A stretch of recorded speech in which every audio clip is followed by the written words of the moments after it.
Welcome to Genius Mentors. Hello बच्चों, कैसे हैं आप सभी।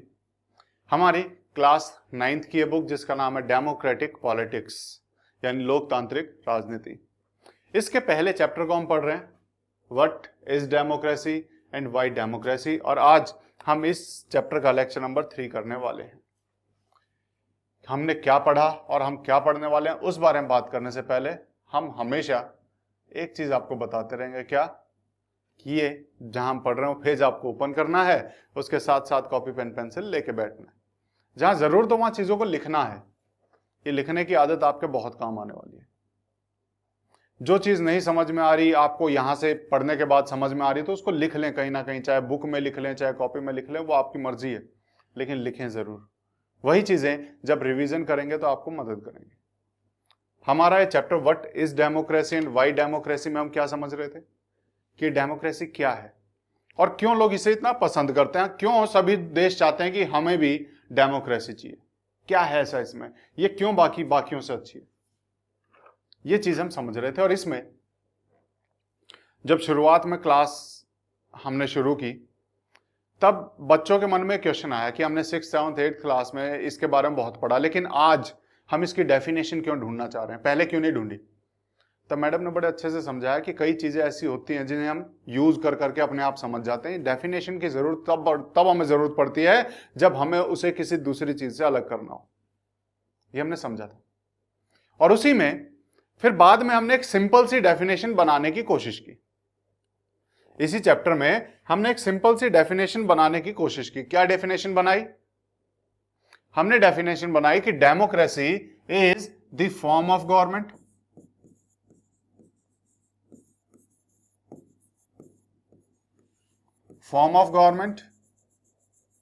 in which क्या लिखा था? the rulers are to be elected by, या फिर rulers are elected by, ठीक है, elected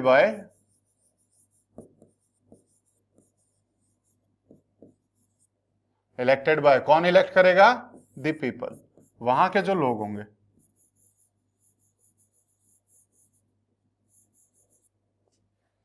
ये पढ़ी थी हमने डेफिनेशन। इसमें ये 4 चीजें आई थी कि democracy is the form of government in which the rulers are elected by the people. यही पढ़ा था। लेकिन सवाल सिर्फ इतना कर लेने से हमारा प्रॉब्लम सॉल्व नहीं हो जाती। हमारे आगे इस डेफिनेशन से 4 सवाल हमारे सामने आते हैं। सबसे पहला, हम कौन से फॉर्म की गवर्नमेंट के बारे में बात कर रहे हैं? किस तरह की सरकार? उस सरकार में क्या सारे ही चुने जाने चाहिए या कुछ चुने जाने चाहिए? कुछ सवाल हमारे सामने आए। फिर रूलर्स, ये रूलर्स कौन है? कौन से रूलर्स की बात की जा रही है? फिर उसके बाद ये इलेक्शन की बात की गई, तो किस तरह का इलेक्शन चाहिए हमें, इलेक्शन कैसा होना चाहिए, ये हम बात करेंगे। और फिर उसके बाद ये लोग कौन है जो इलेक्ट करेंगे, कौन से लोग हैं, क्या सभी लोग या कुछ लोग, या किस हिसाब से हम पता करेंगे कि कौन इलेक्ट करेगा कौन नहीं करेगा। ये सवाल जब हमें पता होंगे तब हम डेमोक्रेसी को अच्छे से समझ पाएंगे। समझ में आई चीजें? तो इन सवालों के जवाब हम ढूंढने की कोशिश कर रहे हैं, और जैसे जैसे हम जवाब ढूंढते जाएंगे हमें डेमोक्रेसी के फीचर्स भी पता लगते चले जाएंगे। फीचर्स ऑफ डेमोक्रेसी, अभी फिलहाल हम वही पढ़ रहे हैं। इस लोकतंत्र की विशेषताएं क्या हैं, इनके जवाब मिलेंगे और लोकतंत्र की विशेषताएं मिलेंगी, और उसी को हमने पढ़ना शुरू करना। आज शुरू करें। तो major decisions by elected leaders, जो चुने हुए नेता हैं उनके द्वारा बड़े बड़े निर्णय जो लिए जाते हैं उसके बारे में बात करेंगे। तो यहां शुरू करेंगे पाकिस्तान से। इन पाकिस्तान जनरल परवेज मुशर्रफ लेड ए मिलिट्री कू। इसको कूप नहीं बोलना, यह कू, KOO, कू, ठीक है, COUP है लिखा हुआ है, लेकिन इसको बोलते हैं कू। समझ में है? कू होता क्या है? कू होता है तख्ता पलट। कू का मतलब होता है तख्ता पलट। यह तख्ता पलट क्या होता है? कोई बता पाएगा? सोचो क्या होता है? कभी सुना है कभी इसके बारे में कि तख्ता पलट क्या होता है? कहते हैं ना उसका तख्ता पलट हो गया, है ना। यहां पे तख्त को पलटने की बात की गई। तख्त होता है ताज, राजगद्दी। राजगद्दी को पलटना, तख्ता पलट। राजगद्दी को पलटने से क्या मतलब है कि वहां पे जो राजा है उसको हटा देना, उसकी जगह किसी और को बैठा देना। ये होता है तख्ता पलट। तो पाकिस्तान में भी यही हुआ। पाकिस्तान में जनरल परवेज मुशर्रफ ने अक्टूबर 1999 में सेना के द्वारा तख्ता पलट कर दिया। यानी कि वहां जो सबसे बड़ा राजा था उसको हटा के वहां उसकी गद्दी पे खुद बैठ गया। तो सेना के पास पावर थी, सेना अपनी सेना लेके पहुंच गया परवेज मुशर्रफ अपने ही राजा के पास, जो भी वहां प्रेसिडेंट होता था, हटा दिया उसे और बोला आज से यहां पर मैं ही शासन करूंगा। ही ओवरथ्रू का मतलब होता है उखाड़ फेंकना। ही ओवरथ्रू ए डेमोक्रेटिकली इलेक्टेड गवर्नमेंट। लोकतांत्रिक रूप से चुनी हुई सरकार को उसने उखाड़ फेंका कि बोले नहीं, इनका शासन यहां नहीं चलेगा, and declared himself the chief executive of the country. और खुद को उसने घोषणा कर दी, ये घोषित कर दिया खुद को ही कि वो क्या है, इस देश का चीफ एग्जीक्यूटिव है, मुख्य कार्यकारी है। यानी आज से सबसे मुखिया किसने बोला, कौन बोला? परवेज मुशर्रफ बोला कि आज का इस देश का मुखिया, आज से इस देश का मुखिया मैं हूं। अब यहां देश में जो चलेगा वो मेरे हिसाब से चलेगा। तख्ता पलट हो चुका था। लेटर ही चेंज्ड हिज डेजिग्नेशन। डेजिग्नेशन होता है पद या पदवी। बाद में उसने अपने पद को बदला टू प्रेसिडेंट और खुद को प्रेसिडेंट बोला। चीफ एग्जीक्यूटिव से बाद में उसने बोला कि नहीं, मेरी जो पोजीशन है वो प्रेसिडेंट की, मैं हूं यहां का प्रेसिडेंट, राष्ट्रपति। एंड इन 2002 और 2002 में क्या किया? हेल्ड ए रेफरेंडम। उसने रेफरेंडम किया, जनमत संग्रह किया। अब ये ना रेफरेंडम आपको समझ में आ रहा होगा, ना जनमत संग्रह आपको समझ में आ रहा होगा। ये होते क्या है? क्या है रेफरेंडम और क्या है जनमत संग्रह? समझ में आया? कुछ नहीं आया ना? बताते हैं। लोगों से, किसी देश के लोगों से या किसी जगह के लोगों से किसी चीज के बारे में राय लेना रेफरेंडम कहलाता है। लोगों से किसी भी चीज के बारे में राय लेना, पूछना कि यह काम होना चाहिए या नहीं होना चाहिए, उसको हम रेफरेंडम कहते हैं। हमने रेफर किया लोगों को, पूछा लोगों से कि बताओ ये करें या नहीं करें। ठीक है, उसे कहते हैं लोगों से पूछना, लोगों की राय जानना, उसे कहते हैं हम रेफरेंडम। और हिंदी में जन मत संग्रह। लोगों के मतों का संग्रह, इकट्ठा करना, यानी लोगों की राय को इकट्ठा करना, लोगों से राय लेना। समझ में आई चीजें? तो यहां पर 2002 में पहले उसने तख्ता पलट किया, खुद को चीफ एग्जीक्यूटिव बोला, बाद बोला नहीं मैं प्रेसिडेंट हूं। और 2002 में उसने लोगों से पूछा, रेफरेंडम किया इन कंट्री, देश में, कि तुम मुझे ही राष्ट्रपति देखना चाहते हो या बदलना चाहते हो। लोगों से पूछा और लोगों ने क्या कहा? That granted him a 5 year extension. उन्होंने उनको 5 साल का एक्सटेंशन दे दिया, 5 साल के लिए बढ़ा दिया उसका टर्म, कि हाँ 5 साल तुम ही रहो प्रेसिडेंट। अब एक बात बताओ, सेना के शासन में कैसे लोग बोल सकते हैं कि तुम ही रहो? एक लोकतांत्रिक सरकार से एक सेना का शासन कैसे अच्छा हो सकता है? लोग कैसे बोलेंगे? लेकिन बाद में पता लगा कि यहां पर लोगों से किस तरीके से पूछा गया था। ठीक है, वही चीज हम यहां पढ़ेंगे कि लोगों से पूछा कैसे था उसने रेफरेंडम में। पाकिस्तानी मीडिया, जो वहां की मीडिया है, ह्यूमन राइट ऑर्गेनाइजेशन, मानवाधिकार के जो संगठन है, एंड डेमोक्रेसी एक्टिविस्ट, और जो लोकतंत्र के जो कार्यकर्ता हैं, इन लोगों ने मिलके कहा that referendum was based on mall practices and fraud. कि जो ये रेफरेंडम कराया है जनरल परवेज मुशर्रफ ने, लोगों से जो पूछा है, ये धोखाधड़ी है, फ्रॉड है, और ये माल प्रैक्टिसेस, गलत तौर तरीकों से पूछा गया है। ये सब गलत उस पर आधारित है, गलत तौर तरीकों पे, धोखाधड़ी है ये कैसे धोखाधड़ी हो सकता है? जबरदस्ती बंदूक के सहारे पूछा, बता हाँ बोलना है नहीं बोलना है ना, इस हिसाब से पूछा होगा। तो वहां के लोगों ने बताया, वहां पे जो मीडिया है, जो ह्यूमन राइट ऑर्गेनाइजेशन है, डेमोक्रेसी एक्टिविस्ट हैं, इन्होंने मिलकर बताया कि उसने जबरदस्ती माल प्रैक्टिसेस और फ्रॉड के आधार पर लोगों से पूछा, लोगों को मजबूरन हाँ कहनी पड़ी, तो इसीलिए उसने अपने आप को 5 साल का एक्सटेंशन दे दिया। इन अगस्त 2002 में ही issued a legal framework order. एक कानूनी उसने एक आदेश पारित किया, कानूनी आदेश, जिससे उसने क्या किया, amended the constitution of Pakistan, Pakistan के संविधान को ही संशोधन कर दिया, उसी में बदलाव कर दिया। पाकिस्तान के संविधान में क्या बदलाव किए यह जानना बड़ा जरूरी है, ताकि हमें वहां की स्थिति और अच्छे से समझ में आए। क्या बदलाव किए देखते हैं। अकॉर्डिंग टू दिस ऑर्डर, इस आदेश के अनुसार, president can dismiss the national and provincial assemblies. जो उसने बदलाव किए संविधान में, इस आदेश के अनुसार क्या कहा कि अब प्रेसिडेंट क्या कर सकता है। प्रेसिडेंट कौन है? जनरल परवेज मुशर्रफ खुद।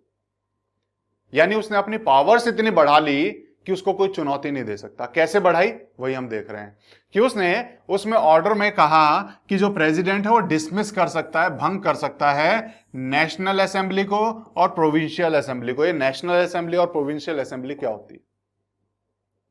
हमारे यहां पर देश में, इंडिया में नेशनल असेंबली क्या है? हमारी संसद। समझ में आया नेशनल असेंबली क्या है? प्रोविंशियल असेंबली क्या है? जो हमारी विधानसभा यानी स्टेट में जो होती है। हमारे यहां जैसे स्टेट बोलते हैं अलग अलग राज्यों को, वहां पर उन्हीं को प्रांत बोला जाता है, प्रोविजंस बोला जाता है, प्रोविंस बोला जाता है। हमारे यहां स्टेट बोलते हैं, उनके वहां पर प्रोविंस बोलते हैं उस एरिया को। समझ में आई चीजें?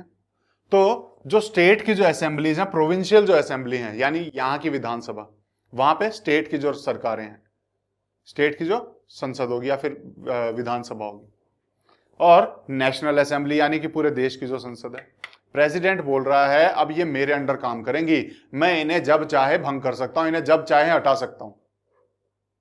यानी इसका मतलब क्या है कि अगर सरकारें मेरी मर्जी से काम करेंगी तो चलती रहेंगी, जिस दिन मेरे खिलाफ गई उसी दिन मैं उनको हटा दूंगा। समझ में आई? आगे चलते हैं। The work of the civilian cabinet. Civilian cabinet क्या है? मंत्री परिषद। वहां पे जो मंत्री परिषद है, कैबिनेट हमारे यहां भी होती है मंत्री परिषद, जिसमें मंत्री होते हैं, बड़े बड़े मंत्री। ठीक है, तो जो ये जो मंत्री परिषद का कार्य है, इज सुपरवाइज्ड बाय, इसकी निगरानी, सुपरवाइज करना मतलब निगरानी करना, उसकी देखरेख करना। यानी जो मंत्री परिषद काम कर रही है उसके ऊपर किसी और को बैठा दिया देखरेख करने के लिए कि ढंग से काम कर रही है कि नहीं। किसको बैठाया? नेशनल सिक्योरिटी काउंसिल, राष्ट्रीय सुरक्षा परिषद। ये राष्ट्रीय सुरक्षा परिषद को क्यों बैठाया? अभी समझ में आएगी कहानी जब पता लगेगा कि नेशनल सिक्योरिटी काउंसिल में कौन थे। कौन थे? Which is dominated by military officers. इस नेशनल सिक्योरिटी में, नेशनल सिक्योरिटी काउंसिल में डोमिनेशन जो था, प्रभुत्व जो था, वो सरकारी नहीं, सेना के अधिकारियों का था। जनरल परवेज मुशर्रफ कहां का, किसका चीफ है? सेना का। तो उसने अपना कंट्रोल कहीं से नहीं खोना चाहता था। पहली पावर क्या ली कि जो भी संसद है, चाहे विधानसभा है, उसको मैं कभी भी भंग कर सकता हूं, यानी नेशनल और प्रोविंशियल असेंबली को कभी बंद कर सकता हूं। दूसरा, ये जो मंत्री परिषद है मेरे खिलाफ कहीं साजिश ना करने लग जाए या मेरे कहे के खिलाफ ना चले जाएं, इसीलिए उनकी देखरेख के लिए उनके ऊपर नेशनल सिक्योरिटी काउंसिल को बैठा दिया। और इस नेशनल सिक्योरिटी काउंसिल में कौन रहेंगे? सेना के अधिकारी। सेना के अधिकारी किसके नीचे थे? प्रेसिडेंट के नीचे, है ना। यानी वहां पे भी अपनी पकड़ बनाए रखी। इस तरीके से उसने पूरा सिकंजा कस लिया सरकार के ऊपर कि सरकार उसकी मर्जी के बिना पत्ता भी ना हिला पाए। आफ्टर पासिंग दिस लॉ, और इस कानून को पारित करने के बाद अब प्रेसिडेंट ने बोला अब मैं सुरक्षित हूं, अब कराओ चुनाव, अब चुन के आने दो किसी भी सरकार को, अब तो पावर तो मेरे ही पास है ना। तो after passing this law, elections were held to the national and provincial assemblies. ये सब बदलने के बाद अब उसने बोला कि इलेक्शन वहां पर करवाए गए नेशनल असेंबली के लिए और प्रोविंशियल असेंबली के लिए। अब बोले किसी को भी आने दो, क्या फर्क पड़ता है, सरकार तो मुशर्रफ के हिसाब से चलेगी, है ना। So Pakistani has had elections. तो पाकिस्तान में इलेक्शन हुए। Elected representatives have some power. जो चुन के गए, जो प्रतिनिधि थे, जो नेता थे, उनके पास कुछ शक्तियां थी, कुछ पावर्स थी, क्योंकि सरकार में थोड़ी बहुत पावर तो चलती है, तो थोड़ी बहुत पावर तो है उनके पास। लेकिन but the final power rested with the military officers and general Pervez Musharraf himself.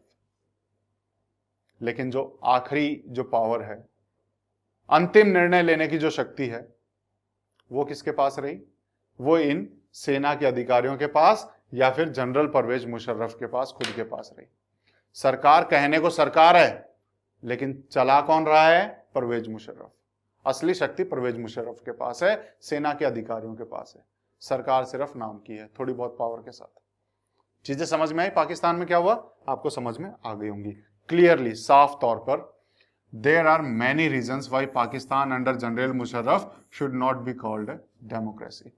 और साफ तौर पे अब हमें दिखाई दे रहा है कि ये ऐसे बहुत सारे कारण हैं कि क्यों पाकिस्तान, जो कि जनरल मुशर्रफ के अंडर है, उसे डेमोक्रेसी नहीं कहा जाना चाहिए। क्यों नहीं कहा जाना चाहिए? पाकिस्तान में तो इलेक्शन हुए। हमने जब शुरुआत की थी हमने बोला था कि जहां इलेक्शन होते हैं वहां पर डेमोक्रेसी होती है, ये डेफिनेशन बनाई थी। लेकिन यहां पे तो इलेक्शन भी करवाए, मुशर्रफ ने इलेक्शन करवाए, तो हम उसको डेमोक्रेसी क्यों नहीं कह सकते? तो इसके बहुत सारे रीजन हैं, उनमें से एक हम पढ़ेंगे, but let us focus on one of these, कि चलो उनमें से एक पे थोड़ा सा ध्यान केंद्रित करते हैं, एक रीजन को देखते हैं कि हम पाकिस्तान को डेमोक्रेसी क्यों नहीं कह सकते। कैन वी से, क्या हम कह सकते हैं that rulers are elected by the people in Pakistan, कि जो रूलर्स हैं, जो शासक हैं, वो पाकिस्तान के लोगों ने चुने? क्या हम ये कह सकते हैं? आप ही सोचो, असली शासक कौन है? जो नेशनल असेंबली में आए वो असली शासक हैं, या मिलिट्री ऑफिसर असली शासक हैं, या फिर जनरल परवेज मुशर्रफ असली शासक है? पाकिस्तान में असली शासन किसका चल रहा है? परवेज मुशर्रफ का। तो क्या हम ये कह सकते हैं कि लोगों ने जिनका चुनाव किया वो असली शासक हैं, वो रूलर्स हैं? नहीं कह सकते, नॉट क्वाइट, बिल्कुल नहीं, क्योंकि असली शासक है परवेज मुशर्रफ और उसका तो चुनाव हुआ नहीं ना, उसका चुनाव हुआ नहीं। पीपल में हैव इलेक्टेड देयर रिप्रेजेंटेटिव, कि लोगों ने हो सकता है कि अपने प्रतिनिधि चुने हो सकता है वहां चुनाव हुए हैं, कुछ लोग चुने गए हैं, कहां के लिए? नेशनल और प्रोविंशियल असेंबलीज के लिए। कि हो सकता है वहां चुनाव हुए हैं, लोगों ने चुने हैं, कुछ लोगों को, अपने प्रतिनिधियों को चुना है, नेशनल असेंबली में भेजा है, स्टेट असेंबली यानी प्रोविंशियल असेंबली के लिए लोगों को चुना है, लेकिन but those elected representative were not really the rulers, कि दोज इलेक्टेड रिप्रेजेंटेटिव्स, कि जिनको चुना गया, जो चुने हुए प्रतिनिधि थे, वो वास्तविक रूलर नहीं थे, वो वास्तविक रूलर नहीं थे। वास्तविक रूलर कौन है? जनरल परवेज मुशर्रफ, उसको तो लोगों ने चुना ही नहीं। समझ में आई चीजें? क्यों डेमोक्रेसी नहीं कह सकते? इलेक्शन हुए हैं फिर भी नहीं कह सकते। और हमने डेफिनेशन बनाई थी कि जहां सरकार को इलेक्शन के द्वारा चुना जाए वो डेमोक्रेसी है। फेल हो गई डेफिनेशन? अच्छे से पता लगा हम किस इलेक्शन के द्वारा चुनी हुई सरकार को, या कौन इलेक्शन के द्वारा चुना जाए वो पता होना चाहिए, तभी हम किसी को डेमोक्रेसी कह सकते हैं या नहीं कह सकते। यहां से हमें ये चीजें क्लियर हुई। They can not take the final decisions, जिनको पाकिस्तान के लोगों ने चुना वो फाइनल डिसीजन नहीं ले सकते, यानी कि अंतिम निर्णय इनका नहीं होता है। The power to take final decision rested with army officials and with General Musharraf. अंतिम निर्णय लेने की जो शक्ति है वो या तो इन सेना के अधिकारियों के पास थी या फिर जनरल मुशर्रफ के पास थी। अंतिम निर्णय तो ये लेंगे। And none of them were elected by people, और इनमें से किसी को भी लोगों ने नहीं चुना। रूलर तो ये हैं लेकिन इनको लोगों ने नहीं चुना। This happens in many dictatorship and monarchies, और ऐसा ही बहुत सारी डिक्टेटरशिप में भी होता है, मोनार्कीज में भी होता है। ये डिक्टेटरशिप और मोनार्की में क्या अंतर है? डिक्टेटरशिप जहां पर तानाशाह होता है, जहां पर तानाशाही चलती है, और मोनार्की जहां राजशाही चलती है, जहां पर राजा होता है, जहां राजा होता है। राजा में क्या होगा कि जो राजघराना है उसी का बेटा हर बार राजा बनता रहेगा, राजा का बेटा राजा, उसका बेटा फिर राजा, ऐसे चलता रहता है। They formally have an elected parliament and government, कि ऐसे में भी डिक्टेटरशिप में भी, मोनार्कीज में भी, यानी तानाशाही और राजशाही में भी, यहां पर भी पार्लियामेंट, इलेक्टेड पार्लियामेंट होती है, चुनी हुई संसद होती है, सरकार होती है जिसको चुना जाता है, लेकिन but the real power is with those who are not elected, लेकिन जो वास्तविक शक्ति है, रियल पावर है, वो उनके पास है जिनका चुनाव नहीं हुआ है। यहाँ पे राजाओं के पास है और यहाँ पे तानाशाह के पास है। लेकिन राजा और तानाशाह को कोई नहीं चुनता ना, असली शक्ति उन्हीं के पास है। नीचे किसी को भी चुनते रहो, लेकिन असली शक्ति तो तानाशाह और राजा के पास है। इनका तो चुनाव हो ही नहीं रहा, इनको तो लोग चुन ही नहीं रहे हैं। इन अ फ्यू कंट्रीज, और कुछ देशों में, the real power was with some external powers. कुछ देशों में जो वास्तविक शक्ति है, ये अंतिम निर्णय लेने की जो शक्ति है, ये बाहरी ताकतों के पास थी। बाहरी ताकतों के पास। बाहरी ताकतों के पास कैसे? याद करो। अब हमने एक वो देखा था अभी कार्टून, जहां पर ये पोल था, यहां पे डेमोक्रेसी लिखा था, ठीक है, एम को जहां पे इस टाइप से लिखा हुआ था, है ना, याद आया? एक कार्टून हमने इसी चैप्टर में देखा, इस टाइप से कुछ याद आ रहा है? वहां पे नीचे कौन थे? यूएसए की आर्मी थी। वो यूएसए की आर्मी दूसरे देश में जाके वहां इलेक्शन करवा रही है, तो असली ताकत किसके पास है? यूएसए के पास है या उस देश की सरकार के पास है? बाहरी ताकतों के पास है ना? तो यहां पर इसीलिए वो कार्टून यहां पर ज्यादा सही बैठता अगर यहां लगाते तो कुछ देशों में जो असली ताकत होती है वो बाहरी ताकतों के पास होती है, जैसा हमने उस कार्टून में देखा। And not with the locally elected representatives. जो स्थानीय चुने हुए नेता होते हैं, प्रतिनिधि होते हैं, उनके पास ताकत नहीं होती, बाहरी ताकतों के पास रहती है। समझ में आई चीजें? This can not be called people's rule, और इसको हम पीपल्स रूल नहीं कह सकते, लोगों का शासन नहीं कह सकते। और डेमोक्रेसी का मीनिंग हमने क्या पता लगाया था स्टोरी में? डेमोक्रेशिया से बना है। डेमो मतलब पीपल, डेमोस, क्रेशिया मतलब रूल, यानी रूल ऑफ पीपल। लेकिन इसको तो हम पीपल्स रूल कह ही नहीं सकते, ना पाकिस्तान में कह सकते, ना डेमोक्रेसी वो मोनार्की में कह सकते, ना फिर अगर हम कहें कि डिक्टेटरशिप में कह सकते, कहीं नहीं कह सकते। यहां तो लोगों का शासन कहां है? यहां तो किसी और का शासन है। लोग जिसको वोट कर रहे हैं उनका शासन चल ही नहीं रहा है, तो this can not be called people's rule. इसे लोगों का शासन नहीं कह सकते। और इस वजह से हमें हमारा पहली विशेषता मिल जाती है। इतना सब पढ़ने के बाद हमें हमारी पहली विशेषता समझ में आई। This gives us the first feature. इस चीज से हमें अपनी पहली विशेषता क्लियरली पता लगी। क्या है पहली विशेषता? इन ए डेमोक्रेसी, एक लोकतंत्र में, the final decision making power must rest with those elected by the people. एक डेमोक्रेसी में अंतिम निर्णय, फाइनल डिसीजन मेकिंग पावर, अंतिम निर्णय लेने की power, rest with those elected by people. किनके पास होनी चाहिए? उन लोगों के पास जिनको लोगों ने इलेक्ट किया। अंतिम निर्णय लेने की पावर उनके पास होनी चाहिए जिनको लोगों ने चुना है। तो डेमोक्रेसी में एक ये फीचर, एक ये विशेषता है। सिर्फ रूलर होना जरूरी नहीं है, इलेक्शन होना जरूरी नहीं है, रूलर का इलेक्शन होना जरूरी है और रूलर लोगों के द्वारा चुने जाएं, ये जरूरी है।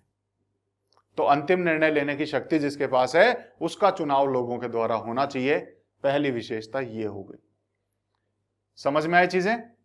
चलो, कुछ कुछ समझ में आ गया होगा आपको। कुछ कार्टून हमारे यहां पर समझने के लिए, ठीक है। तो यहां पर क्या है? Syria is the small West Asian country. Syria कहां पर है? सीरिया हमारी छोटी सी वेस्ट एशिया में कंट्री है। वेस्ट एशिया, एशिया कहां पर है? ये हमारा एशिया है ना? ये हमारा एशिया यहां पे, इसके वेस्ट में, यानी कि इस साइड में, इस साइड में कौन सी है? यहां पर ये छोटी सी कंट्री आपको सीरिया दिखाई दे रही होगी। मैप साथ रखा करो, हिस्ट्री में भी बहुत सारे मैप आते रहेंगे। तो ये आपका सीरिया है यहां पर, ठीक है, समझ में आया? ये है सीरिया। चलो आगे बढ़ते हैं। किन West, small West Asian country, छोटी सी वेस्ट एशिया की कंट्री है सीरिया। यहां पर रूलिंग जो है बाथ पार्टी, बाथ पार्टी यहां शासन करती है। And some of its small allies are only parties allowed in that country. और इसके कुछ साथी हैं, छोटी छोटी पार्टीज, जो बाथ पार्टी का ही समर्थन करती हैं। सिर्फ उन्हीं को ही यहां पर इजाजत है शासन करने की। Do you think this cartoon could apply to China और मैक्सिको? क्या आप सोच सकते हो कि इस कार्टून को हम चाइना और मैक्सिको में भी अप्लाई कर सकते हैं? कैसे? देखेंगे हम अभी, टेंशन मत लेना। What does crown of leaves of democracy signify? ये जो डेमोक्रेसी के जो पत्तियां आपको दिखाई दे रही हैं, ये जो ताज दिखाई दे रहा है डेमोक्रेसी का, ये पत्तियां क्या महत्व रखती हैं, इसके बारे में बताओ। तो सबसे पहले इस कंडीशन को देखते हैं। ये डेमोक्रेसी है और ये डेमोक्रेसी सीरिया में घुसना चाहती है कि यहां पे भी डेमोक्रेसी होनी चाहिए, लेकिन वहीं पे उसको रोक देते हैं। क्या बोलते हैं? No entry before you fill the form and became a member in अलबात पार्टी। Is that clear? कि जब तक तुम आके अलबात पार्टी को ज्वाइन नहीं कर लेती तब तक तुम्हारी कोई एंट्री नहीं है। यानी तुम चाहे कुछ कर लो, यहां शासन अलबात पार्टी का ही रहेगा। तो क्या हम इसे डेमोक्रेसी कह सकते हैं? अभी पढ़ेंगे उस बारे में, हमें और अच्छे से क्लियर होगा। ठीक है, चलो अब सवाल आता है, क्या चाइना और मैक्सिको पे भी यही सेम अप्लाई होता है? उस बारे में भी हम पढ़ेंगे। हमें अब मुझे इस कार्टून पे आने की जरूरत नहीं पड़ेगी, आप उसके बाद अपने आप इस कार्टून को समझ जाओगे। ठीक है, जब हम चाइना मैक्सिको की बात पढ़ेंगे। ठीक है, समझ में आई चीजें? अब सवाल है कि डेमोक्रेसी की ये पत्तियां क्या दिखा रही हैं? ये कहीं ना कहीं एक विक्ट्री को दिखाती हैं, पीस को दिखाती हैं, शांति को, कि डेमोक्रेसी अपने साथ शांति और एक विक्ट्री, जीत साथ लेके चलती है ना, तो उसको दिखा रही है बेसिकली। ये एक और cartoon was drawn in context of Latin America. Latin America क्या होता है? अब ये लैटिन अमेरिका भी पता होना चाहिए। जब हम लैटिन अमेरिका की बात कर रहे हैं तो लैटिन अमेरिका क्या है? लैटिन अमेरिका, यहाँ पे अमेरिका है तो अमेरिका के यहाँ नीचे वाले हिस्से को हम लैटिन अमेरिका कहते हैं। मैक्सिको से शुरू हो जाता है और यहाँ नीचे वाले हिस्से को हम लैटिन अमेरिका कह देते हैं। ठीक है, तो ये वाला एरिया लैटिन अमेरिका है। ज्यादातर यहाँ की कंट्रीज लैटिन अमेरिका में आती है, मैक्सिको भी उसी में आती है। Drawn in context of Latin America, do you think it applies to Pakistani situation as well? क्या आपको लगता है ये पाकिस्तान की स्थिति में भी काम करेगा? क्या है इसमें ऐसा? इसमें सेना के बल पे लोकतंत्र लाने की कोशिश, हथियारों के बल पे। परवेज मुशर्रफ ने भी तो ऐसे ही किया, खुद ऊपर बैठा है बंदूकें लेके, सेना लेके, और नीचे चुनाव करा रहा है कि हाँ चुनाव कराओ, कोई बात नहीं, शासन तो मुझे ही करना है ना। तो सेना के बल पे डेमोक्रेसी, यानी कि बंदूक के बल पे डेमोक्रेसी लाने की कोशिश की जा रही है। तो पाकिस्तान में अप्लाई होता दिखाई दे रहा है? बिल्कुल दिखाई दे रहा है। Think of other countries where this could apply. दूसरी कंट्रीज के बारे में सोचो जहां ये अप्लाई होता दिखाई देता है। ठीक है, चाइना में होता है कि नहीं होता, इंडिया में होता है कि नहीं, एक बार सोचो। Does this happen sometimes in our country as well? क्या ऐसा हमारे देश में भी होता है? हमारे देश में भी कई बार होता है ऐसा, जहां पर बूथ कैप्चरिंग हो जाती। आजकल तो कम हो गया, लेकिन पहले बहुत होता था। हथियारों के बल पे जबरदस्ती वोट डलवाए जाते थे कि इस पार्टी को वोट डालो, इस पार्टी को वोट डालो। आजकल वो बूथ कैप्चरिंग बोलते थे उसको, आजकल बंद हो गया। ठीक है, गुंडागर्दी चलती थी उस टाइम पे। अब हम दूसरे फीचर की तरफ बढ़ेंगे, जहां पर free and fair electoral competition की बात करेंगे। स्वतंत्र और निष्पक्ष चुनावी कंपटीशन। ठीक है, तो इसकी बात करें तो किसकी बात कर रही है? यहां पर बात हो रही है स्वतंत्र और निष्पक्ष चुनावों की। ये स्वतंत्र और निष्पक्ष चुनाव किस टाइप के होते हैं? चुनाव अगर होने चाहिए तो स्वतंत्र और निष्पक्ष होना चाहिए, फ्री और फेयर होने चाहिए। फ्री और फेयर होने चाहिए। क्यों जरूरी है चुनावों का स्वतंत्र होना और चुनावों का निष्पक्ष होना, यानी कि फ्री होना और फेयर होना क्यों जरूरी है? ये चीज हम इसमें पढ़ेंगे। चाइना से शुरू करते हैं। In China elections are regularly held after 5 years for electing the country's parliament. China में हर 5 साल में रेगुलरली यानी नियमित रूप से इलेक्शन वहां पर करवाए जाते हैं, वहां की संसद को चुनने के लिए। समझ में आई चीजें? चाइना में हर 5 साल में वहां की पार्लियामेंट को चुनने के लिए, वहां के संसद के लोगों को चुनने के लिए हर 5 साल में नियमित रूप से इलेक्शन कराए जाते हैं। अरे वाह, यानी संसद में हर साल, वहां हर 5 साल में इलेक्शन होते हैं, यानी वहां तो डेमोक्रेसी होगी। लेकिन अभी हमें थोड़ा सा इस बारे में पता लगेगा कि किस तरीके से चुनाव कराए जाते हैं, वो हमें समझ में आएगा। ठीक है, तो वो समझेंगे तो हमें चाइना की सिचुएशन क्लियर हो जाएगी। यहां की पार्लियामेंट, जो चाइना की पार्लियामेंट है, उसे कहते क्या है? उसे कहते हैं हम क्वांगुओ, रेमिन, दाइबियाओ, दाहुई।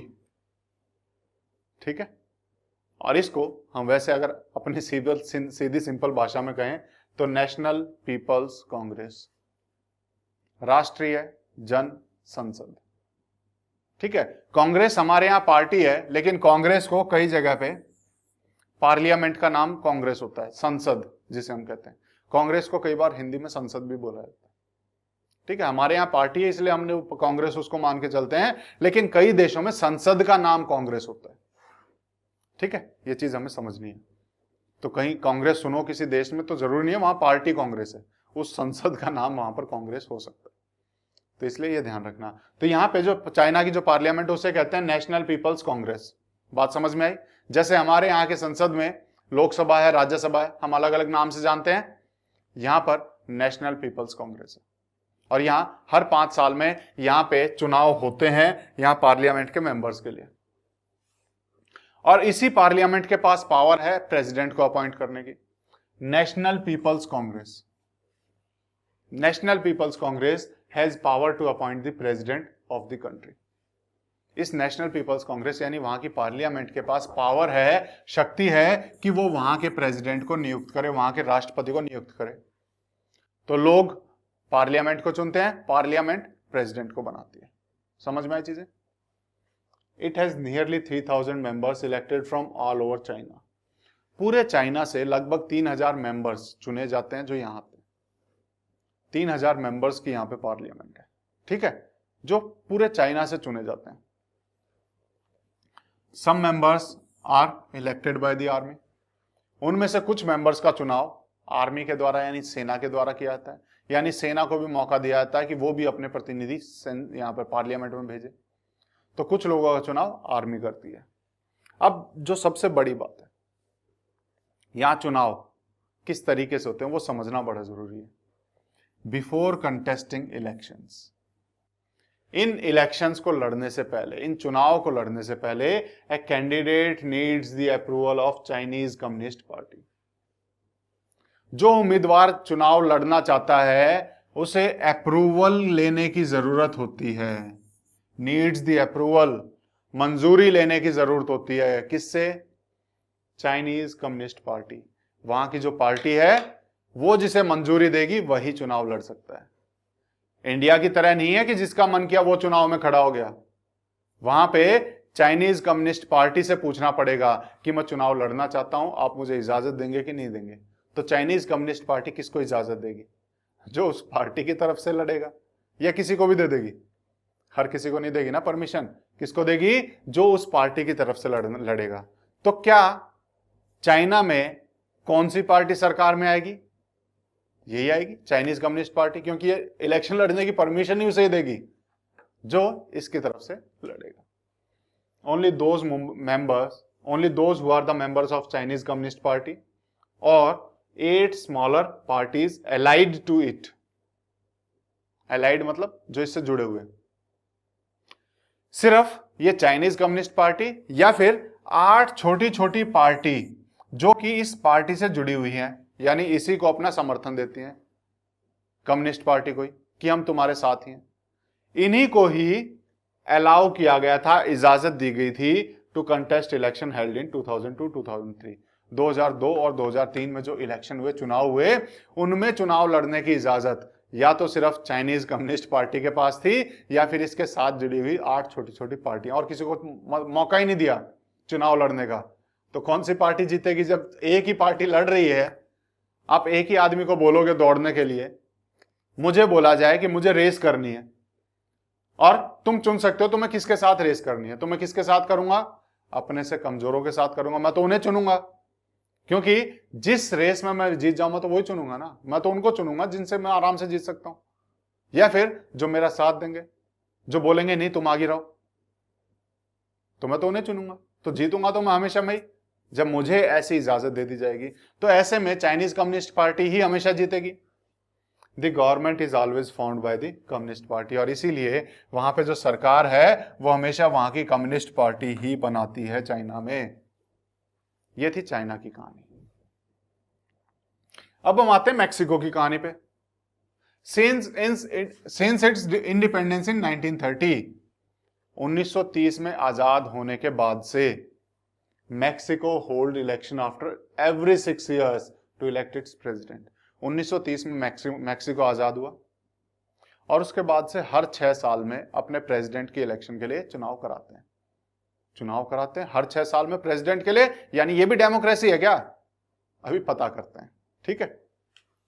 The country has never been under a military और डिक्टेटर्स रूल। इस कंट्री पे कभी भी सेना का शासन नहीं रहा या किसी तानाशाह यानी डिक्टेटर का शासन नहीं रहा। बट अंटिल 2000, लेकिन 2000 साल तक, वर्ष 2000 तक, ठीक है, every election was won by A party called PRI। यहां पर 2000 वर्ष 2000 तक, 1930 से लेकर वर्ष 2000 तक जितने चुनाव हुए सभी चुनाव एक ही पार्टी ने जीते। कौन सी पार्टी? PRI या फिर institutional revolutionary party. Institutional revolutionary party. हर बार यही पार्टी जीत रही है। कैसे जीत पा रही है? घपले कर रही होगी। कैसे घपले कर रही है देखते हैं हम। Opposition parties did conduct election. ऐसा नहीं है कि विरोधी पार्टी नहीं है। जैसे चाइना में अपने विरोध में किसी पार्टी को बनने ही नहीं देते, वो इजाजत ही नहीं देते लड़ने की। यहां पर अपोजिशन पार्टी हैं, विरोधी दल हैं जो इलेक्शन लड़ते हैं, but never manage to win. लेकिन वो कभी भी जीत पाने में सफल नहीं हो पाते, कभी नहीं जीत पाते। सिर्फ एक ही पार्टी जीतती है, PRI, Institutional revolutionary Party. The PRI was known to use many dirty tricks to win elections. और PRI को जाना जाता था, कुख्यात थी ये अपनी डर्टी ट्रिक्स के लिए, गलत तौर तरीकों के लिए, इलेक्शन को जीतने के लिए। तो इलेक्शन को जीतने के लिए बहुत सारे गलत तौर तरीके पार्टी अपनाती थी, बहुत हथकंडे अपनाती थी। जैसे शतरंज में चालें चलते हैं ना, वैसे गलत बहुत सारी ऐसी चालें चलती थी। कैसे? देखते हैं एक बार। All those who are employed in government offices, जितने भी सरकारी कर्मचारी थे, सरकारी ऑफिसेस में जो लगे हुए थे, उन सभी को क्या बोला हुआ था? Had to attend its party meeting, कि सबको इस पार्टी की मीटिंग अटेंड करनी है। तो सरकारी कर्मचारियों को मजबूरी थी कि जो भी हैं वो इस पार्टी की जितनी मीटिंग होगी वो सारी अटेंड करनी है। टीचर्स ऑफ गवर्नमेंट स्कूल, सरकारी स्कूलों के जो टीचर होते थे, यूज्ड टू फोर्स पेरेंट, वो पेरेंट्स को, बच्चों के पेरेंट्स को, जो बच्चे वहां पढ़ने आते थे उनके पेरेंट्स को मजबूर करते थे, उनको जबरदस्ती करवाते थे to vote for the PRI, कि PRI को ही वोट देना है, नहीं तो हम तुम्हारे बच्चों को नहीं पढ़ाएंगे, बच्चों का भविष्य खराब कर देंगे। तो पेरेंट्स क्या करेंगे मजबूरी में? सरकारी कर्मचारी, उनकी मजबूरी है वहीं जाना, उन्हीं की पार्टी मीटिंग अटेंड करनी है। सरकारी स्कूल के टीचर, उनको बोल दिया जितने बच्चों के पेरेंट्स आते हैं जबरदस्ती उनसे वोट डलवाओ PRI को, तो उनसे भी वोट डलवाते थे। Media largely ignore the activities of opposition political parties, और मीडिया ज्यादातर नजरअंदाज करती थी, इग्नोर करती थी एक्टिविटीज यानी कि गतिविधियां ऑफ अपोजिशन पॉलिटिकल पार्टीज। जो भी विरोध में जितने भी पॉलिटिकल राजनीतिक दल थे, पॉलिटिकल पार्टीज थी, कुछ भी करें, कोई भी अच्छा काम कर रही हैं, मीडिया उनके तरफ ध्यान देती नहीं, लोगों को बताती नहीं थी कि अपोजिशन में ये अच्छे काम कर रहे हैं, सिवाय किसके? एक्सेप्ट टू क्रिटिसाइज देम, सिवाय उनकी आलोचना करने के। मीडिया सिर्फ और सिर्फ उनकी बुराई दिखाता था, मीडिया सिर्फ उनकी आलोचना करती थी, क्योंकि मीडिया PRI के अंडर है, PRI उसको कंट्रोल कर रही है। तो अपोजिशन पार्टी की कोई अच्छी बात आएगी नहीं, हमेशा बुराई बताएंगे, ये इतनी गंदी, ये इतनी गंदी है। तो लोग किसे वोट देखेंगे? लोग तो बोलेंगे इनसे अच्छी तो PRI है, इसे ही वोट दे दो, है ना। तो मीडिया को भी कंट्रोल कर लिया। Sometimes the polling booths were shifted from one place to another, और कई बार जो पोलिंग बूथ्स है जहां इलेक्शन हो रहे हैं, जहां पर वोट डाले जा रहे हैं, उसको शिफ्ट कर देते थे, बदल देते थे उसकी जगह, एक जगह से दूसरी जगह, इन दी लास्ट मिनट, आखिरी मौके पे। लोग वोट डालने गए हैं, PRI यानी इस पार्टी को पता लगा कि यहां पर हमारे खिलाफ वोट डाल सकते हैं, तो PRI क्या करेगी? अरे नहीं नहीं, यहां ठीक नहीं है, इसको उठाओ कहीं और रखो, वहां जाके वोट डालो। आखिरी मौके पे बदल देंगे, लोग वहां पहुंचेंगे वोट डालने, देखें अच्छा यहां तो कुछ है ही नहीं, फिर वो वहां जाएंगे। मतलब ऐसे परेशान करते थे। कौन कितना दूर जाए परेशान हो गए, आखिरी मौकों पे बदल देते थे ये वोट डालने की जगह, which made it difficult for people to cast their vote, और इससे लोगों को मुश्किल हो जाती थी अपना वोट डालने में। PRI spent a large sum of money in campaigning for its candidate, और यही पार्टी PRI एक बहुत ज्यादा पैसे खर्च करती थी अपने कैंडिडेट, अपने उम्मीदवारों के अभियान के लिए, उनके लिए, उनको चुनाव में जितवाने के लिए बहुत पैसे खर्च करती थी कि जहां धड़ल्ले से पैसे खर्च किए जा रहे थे वहां पे। अब सवाल हमारे सामने है, क्या हम इन इलेक्शंस को कंसीडर कर सकते हैं कि यहां पर लोग अपने रूलर्स को इलेक्ट कर रहे हैं? क्या हम करेंगे? सोचना इस बारे में। ये इलेक्शन, क्या हम इनको डेमोक्रेसीज कह सकते हैं, जो हमने चाइना का और मैक्सिको का एग्जांपल देखा? सोचो इस बारे में, एक बार सोचना, ये चीजें पढ़ना, आगे की चीजें, सेकंड फीचर बड़ा अच्छा है, ठीक है, उसको पढ़ना और फिर हम नेक्स्ट क्लास में उसके बारे में डिस्कस करेंगे। तो आज की क्लास को हम इतना ही रखेंगे, थोड़ा सा पढ़ने की आदत डालो, इसीलिए मैं यहाँ इस बीच में लाके छोड़ता हूँ ताकि आपको में थोड़ा इंटरेस्ट आए कि अच्छा क्या हुआ होगा, इसका मतलब क्या है, ताकि आप पढ़ो और आपको समझ में आए। ठीक है, तो रिवीजन करना है और ये आगे की चीजें पढ़नी है, उसके बाद हम नेक्स्ट क्लास में आगे की चीजें करेंगे। आज की वीडियो के लिए इतना ही। Thank you, take care, bye bye.